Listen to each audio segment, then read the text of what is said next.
Assalamualaikum warahmatullahi wabarakatuh. Waalaikumsalam warahmatullahi wabarakatuh. Alhamdulillah wassalatu wassalamu ala rasulillah sayyidina wa maulana Muhammad ibni Abdillah wa ala alihi wa sahbihi wa man tabi'ahu wa mawala. Seekor gajah yang besar, walaupun ada juga yang kecil, tidak menginjak bayi mungilnya, itu karena rahmat Allah. Seekor burung elang yang ganas menangkap ikan yang liar di dalam laut. Tapi ketika telurnya menetas, dia tidak memakan anaknya. Itu karena rahmat Allah. Allah menurunkan rahmat itu miliknya 100. Tapi yang dia turunkan ke bumi 1. Yang 99 dia tahan untuk dia bagi nanti di akhirat. Satu rahmat itulah yang diperebutkan oleh seluruh manusia.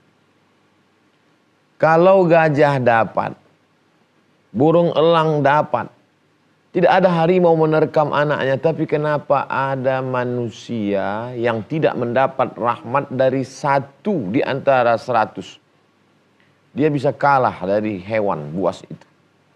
Siapa itu? Perempuan yang mengandung 9 bulan 10 hari, begitu lahir dia masukkan ke kresek, dia buang ke sungai. Ditakdirkan Allah tidak mati itu anak. Menangis, orang lalu lewat dia dengar seperti suara kucing. Tapi kenapa beda, dia buka ternyata sesosok bayi. Begitulah rahmat Allah subhanahu wa ta'ala. Kita akan bahas ayat tentang rahmat. Sebelum kita masuk mungkin ada yang ingin ditanyakan. Baik. Bismillahirrahmanirrahim. Assalamualaikum warahmatullahi wabarakatuh. Waalaikumsalam. Seperti yang sama-sama kita ketahui Ustaz, yang namanya hidup tentu pasti akan selalu mendapat cobaan ataupun ujian. Ada cobaan ataupun ujian tersebut yang bersifatnya ringan maupun berat. Terkadang seseorang tersebut apabila sudah mendapatkan cobaan yang berat, membuat ia menjadi patah semangat, menjadi down, sehingga malah dengan musibah tersebut menjauhkan diri dari Allah Subhanahu wa taala, bukan malah mendekatinya. Kira-kira bagaimana tanggapan Ustaz terhadap hal ini? Terima kasih Ustaz. Jazakallah. Assalamualaikum warahmatullahi wabarakatuh. Waalaikumsalam warahmatullahi wabarakatuh. Manusia bisa hidup 3 bulan kalau tidak mendapatkan beras, sagu, jagung, gandum, makanan pokok. Manusia bisa hidup 3 hari kalau tidak ada air. Tapi manusia hanya bisa bertahan tidak sampai 3 detik kalau dia kehilangan harapan. Kita menyebutnya tidak putus harapan tapi putus asa, kehilangan asa. Makanya dalam Quran disebutkan la tai'asu mir rahmatillah, jangan pernah putus dari rahmat Allah. Wahai pecandu narkoba, wahai perampok, wahai pezina, wahai pemakan riba, wahai pelaku dosa, jangan pernah putus asa dari rahmat kasih sayang Allah. Jangan jauhi. Karena mau lari kemana? Yang diinjak bumi Allah. Sejauh mata memandang semua ciptaan makhluk. Walillahi ma fis samawati wa ma fil ard. Apa yang ada di bumi, apa yang ada di langit, milik Allah subhanahu wa ta'ala. Maka kembali kepada yang menciptakan dan menurunkan rahmat. Kembali kepada rahmat Allah, taubat nasuha. Tak ada jalan lain. Makin larut, makin dalam, makin ditelan air asin, makin haus. Akhirnya ujung-ujungnya tetap juga mati. Mati saat mabuk. Mati saat makan riba, mati saat korupsi, mati saat singkat perjalanan. Tapi akibat yang dirasakan, na'udzubillah. Oleh sebab itu, jangan pernah putus dari rahmat Allah. Makanya awal-awal Al-Quran itu yang disebutkan adalah rahmat Allah. Bismillahirrahmanirrahim. Dengan nama Allah yang maha pengasih, lagi maha penyayang. Rahman, Rahim, sama-sama diambil dari rahmat. Rahmah, kasih sayang Allah. Mudah-mudahan kita termasuk selalu dalam naungan kasih sayang Allah Subhanahu wa ta'ala. Amin ya rabbal alamin. Kita akan bahas 1 ayat bercerita tentang rahmat Allah. Surat Fatir ayat 2. Jangan lupa tetap ta'awuz. A'udzu billahi minasy syaithanir rajim. Apa kata Allah Subhanahu wa taala tentang rahmat ini? Ma yaftahillahu lin-nasi min rahmatin Ma yaftahillahu linnasi mir rahmatin fala mumsikalaha. Fala mumsikalaha. Ma tidaklah sesuatu. Yaftahillahu. Yaftahi fataha. Dibukakan Allah. Ada manusia ini yang dibukakan Allah rahmat untuk dia. Sehingga dia mendapat lebih banyak. Linnas, manusia. Tidak disebut lil mu'minin, lil muslimin, lil musallin, lis sa'imin. Tapi disebut linnas. Makanya jangan cemburu. Kenapa dia enggak sholat tapi rezekinya banyak? Allah bukakan untuk dia. Linnas, dia manusia. Mir rahmatin. Tapi ingat, yang banyak itu min. Min artinya sebagian. 100. Tapi yang diberikan Allah kepada dia satu. Satu itu pun tidak full. Dia hanya mendapat 0,9. Karena dia masih berebut dengan buaya, berebut dengan harimau, berebut dengan singa. Inna lillahi mi'ata rahmah. Allah punya rahmat. 100 rahmat. Diturunkan Allah satu, itulah berebut. Kebetulan dia dapat banyak. Dibukakan Allah untuk dia. Fala, maka tidak ada mumsik. Mumsik menahan, menggenggam. Kalau sudah Allah ingin membukakan, tidak ada yang bisa menahan laha rahmat itu. Kalau ada orang marah melihat orang lain dapat rezeki, ada orang mengatakan, orang yang iri, dengki, hasad itu sesungguhnya hatinya kotor, nggak suka melihat orang lain. Betul. Tapi sebenar makna hakikat di balik ayat ini, orang yang benci melihat orang lain dapat harta, sesungguhnya dia bukan masalah etika dan moral, tapi masalah akidah. Loh, kok masalah akidah? Di mana letak masalahnya? Kita akan lanjutkan setelah yang satu ini.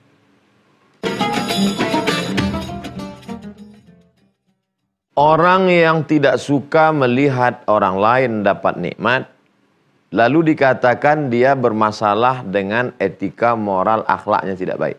Masalahnya bukan masalah akhlak, tapi masalah akidah, keyakinan. Kalau ada orang punya mobil baru. Mobil baru itu rahmat. Yang membukakan rahmat itu siapa? Allah. Yang membagi kepada dia siapa? Allah. Mana yang mengatakan demikian? Nih, ma yaftahillah. Allah yang membukakan untuk dia. Maka membenci orang yang dapat rahmat sebenarnya membenci yang memberi rahmat. Akidah bermasalah. Oleh sebab itu maka selalu kita doakan, barakallahu laka fi malika, semoga Allah memberikan berkah kepada hartamu, wa barakallahu laka fi ahlika, semoga Allah memberikan berkah pada keluargamu. Menikah puluhan tahun, tidak punya anak. Ada tetangga, kawan, sahabat, kerabat, jamaah pengajian, baru menikah setahun, punya anak. Marah. Padahal yang membukakan itu, ma yaftahillah. Allah yang membukakan. Iya Ustaz, tapi rezekinya itu nampaknya enggak berkah. Boleh jadi itu sebetulnya bukan rahmat, tapi itu adalah laknat. Itu urusan Allah subhanahu wa ta'ala. Kalau perbuatan itu jelas-jelas mungkar, maka kita wajib amar ma'ruf nahi mungkar.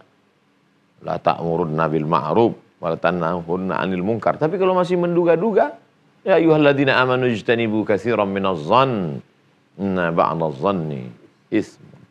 Jadi dengan memahami hakikat ayat ini, kita memahami bahwa yang diberikan Allah ini rahmat, dan rahmat itu milik Allah. Siapa yang mau diberikan Allah, dia bukakan seluas-luasnya, dan kalau sudah dibukakannya tidak ada satupun yang bisa menahannya. Fala mumsik. Kedua, petani pergi pagi setelah sholat subuh, sarapan, pergi ke sawah.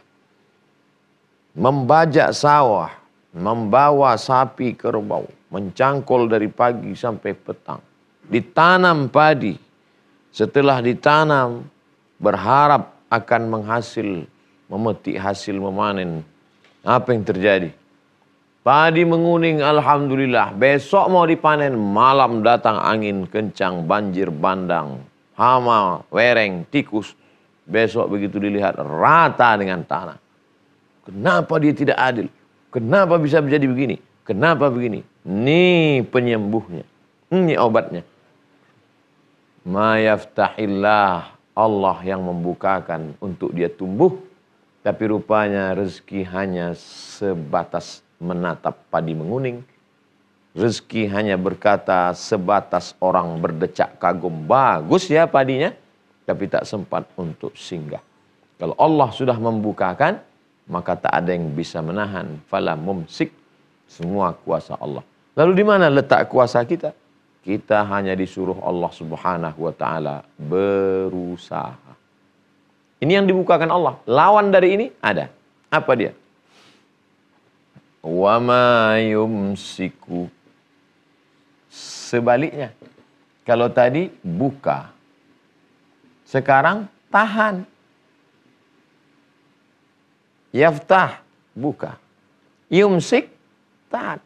Ada orang yang ditahan Allah Subhanahu wa taala.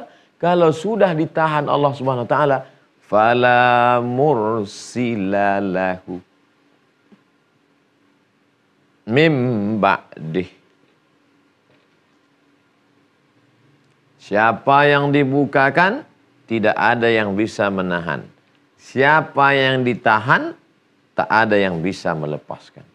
Semuanya kuasa Allah Subhanahu wa taala.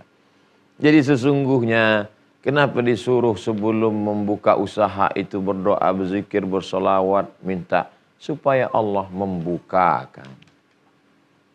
Dan andai ketika setelah berusaha mati-matian tidak juga dapat, ini wa ma yumsik, Allah menahan. Tidak ada jalan lain kecuali berprasangka baik, husnuzon kepada Allah. Ana, kata Allah, ana, aku, indah husni zonni abdi bi, aku menurut prasangka hambaku kepadaku. Berusaha, berikhtiar, minta pendapat orang, dengarkan fatwa para kiai alim ulama, setelah itu action, fatawakkal 'ala Allah, tawakkal Allah. Begitu datang, Allah sudah membukakan. Kalau tidak dapat, Allah sedang menahan. Kenapa Allah menahan? Renung-renung sejenak. Mengapa Allah menahan? Mungkin Allah takut. Kalau rezekiku lebih daripada ini, aku tak lagi khusyuk dalam sholat. Kalau lebih banyak daripada ini, mungkin aku akan dia seperti kadar gula. Rezeki ini kadang ada saatnya seperti garam. Kalau dia cukup, membuka selera. Tapi kalau berlebih, selera malah hilang.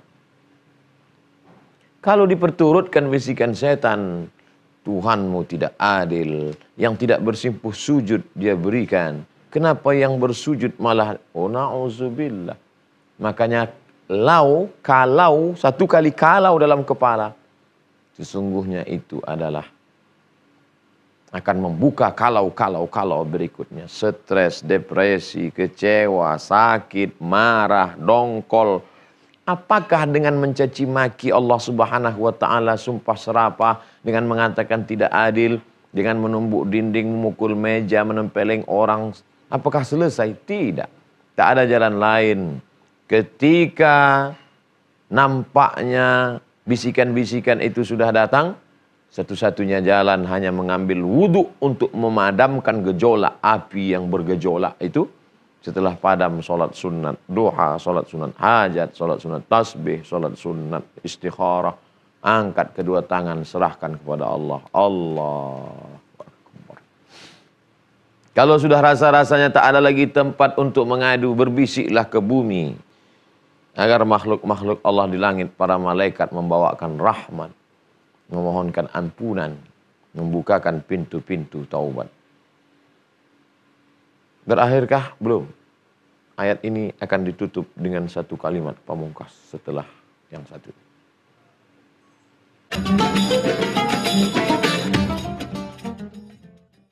Ma yaftahillahu linnasi min rahmatin fala mumsika laha. Siapa yang dibukakan Allah pintu rahmat untuk dia diberikan sebesar-besarnya, tidak ada yang bisa menahan. Wa ma yumsiku fala mursila lahu min ba'dih. Siapa yang ditahan oleh Allah Subhanahu wa taala, tidak ada pula yang bisa melepaskannya. Wa huwal aziz. Wa huwa Allah Subhanahu wa taala aziz, maha perkasa. Hai orang yang merasa dirinya perkasa dengan banyaknya nikmat dalam genggaman tangannya. Hai orang yang merasa dirinya perkasa dengan kekuasaan yang ada di ujung jarinya. Wa huwal aziz. Yang maha perkasa itu Allah. Lalu dia berikan engkau 0,1 dari keperkasaannya. Kenapa kau sombong? Kau mau minjam. Bukan milikmu. Wa huwal aziz. Hai orang yang merasa sakit hati karena tidak mendapat. Lalu kecewa. Wa huwal aziz. Kenapa engkau putus asa? Ada yang maha perkasa tempat engkau meminta. Minta kepada dia. Jangan minta kepada manusia. Jangan berharap kepada benda. Jangan berbisik kepada jin, hantu, dan setan. Kenapa? Wa huwal aziz. Yang kaya merasa kekayaannya tak ada apa-apanya karena dia sedang berhadapan dengan Al-Aziz. Yang susah tidak dapat rahmat pun tak terlampau kecewa karena dia sedang diuji oleh Al-Aziz. Sekarang dibalik. Ada yang dibukakan rezeki begitu banyak, tapi kemudian tidak mensyukuri nikmat Allah. Kenapa Allah tidak lenyapkan dia ke dalam tanah? Kenapa Allah tidak tahan napasnya sehingga dia mati? Kenapa Allah tidak buat dia kena penyakit? Karena ayat ini bukan wahuwal aziz titik. Tapi ada satu lagi. Wahuwal azizul hakim. Hakim, hikmah. Yang sombong-sombong itu tidak dimatikan Allah. Karena Allah bukan sekedar aziz, tapi Allah hakim. Ada kebijaksanaan Allah di balik itu. Maka yang sedang tertahan rahmatnya juga jangan pernah berputus asa. Sebenarnya Allah Maha Kuasa membuat engkau mendapat rahmat sebesar-besarnya. Tapi aku husnuzon. Ada hikmah di balik ini. Karena yang menguji aku adalah Dia Al-Hakim. Maha hikmah. Kadang-kadang hikmah seorang ibu pun tak tertangkap seorang anak. Hikmah seorang ayah pun kadang tak tercerna oleh seorang anak. Bukan anak-anak kecil, anak yang sudah SMA. Bolak-balik minta motor. Papa tidak sayang. Setelah tamat S1 baru bicara. Ternyata almarhum ayah ini hikmah hakim. Hikmah. Seandainya dia berikan dulu mungkin saya sudah cacat. Mungkin saya sudah rusak, mungkin pergaulan saya sudah kacau. Betapa hikmah seorang ayah tak tertangkap anak. Hikmah seorang dokter tak tertangkap pasien. Hikmah seorang tabib tak tertangkap pesakit. Apalagi hikmah dari Al-Hakim. Baca dengan tenang, ambil air wudu. A'udzubillahi minasyaitonirrajim. Yang kaya akan tenang, yang miskin akan lapang. Yang hebat tidak merasa berkuasa, yang rakyat jelata pun tidak merasa hina karena mereka sama-sama hamba dari Dia, wa huwal azizul hakim. Ada yang ingin ditanyakan terkait ini? Baik. Bismillahirrahmanirrahim. Assalamualaikum warahmatullahi wabarakatuh. Waalaikumsalam warahmatullahi wabarakatuh. Terpenuhinya keinginan materi seorang hamba Allah tidak menjamin ketenangan hati hamba tersebut. Lalu bagaimana agar kita selalu berada dalam posisi rahmat Allah Subhanahu wa taala? Terima kasih Ustaz. Assalamualaikum warahmatullahi wabarakatuh. Waalaikumsalam warahmatullahi wabarakatuh. Kenapa ketika materi terpenuhi hati tidak tenang? Ada kerancuan berpikir. Karena orang menyangka ketenangan hati diperoleh melalui materi. Hati non materi. Hati, jiwa, rasa, itu non-materi. Sedangkan mobil, rumah, emas, uang, itu materi. Maka materi tidak bisa menenangkan non-materi. Lalu yang menenangkan hati ini siapa? Huwallazi anzala sakinata fi qulubil mu'minin. Huwa Allah. Allazi yang anzala menurunkan. Sakinah ketenangan. Fi qulubil mu'minin. Ke dalam hati orang beriman. tempatnya non materi, namanya hati. Yang turun itu non materi, namanya sakinah. Yang menurunkan itu juga non materi, namanya Allah. Maka mintalah dengan non materi, ibadah, zikir dan doa. Oleh sebab itu yang punya harta, berusahalah menurunkan ketenangan dengan hartanya.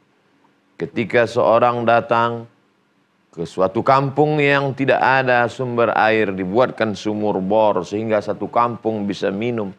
Berdoa mereka satu kampung, ya Allah, orang yang sudah membuatkan sumur bor di desa kami, seandainya tidak ada, kami berjalan 5 km membuat jerigen kosong, menjunjung dapat setetes 2 tetes.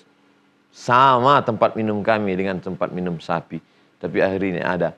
Doa mereka inilah yang menurunkan ketenangan. Oleh sebab itu semakin besar kota metropolitan, semakin sulit orang untuk mendapatkan ketenangan. Semakin banyak pula tumbuh rumah-rumah ketenangan palsu. Rumah musik, rumah narkoba, rumah spiritual. Tapi semuanya adalah ketenangan yang semu dan palsu. Salah berpikir menyebabkan kita salah bersikap, maka harus diluruskan dengan memperbanyak mengaji, mendekatkan diri kepada Allah Subhanahu wa taala. Salah satunya adalah majelis ilmu kita. Mudah-mudahan kita termasuk yang mendapatkan ketenangan. Terima kasih. Mohon maaf atas segala kekhilafan. Wassalamualaikum warahmatullahi wabarakatuh.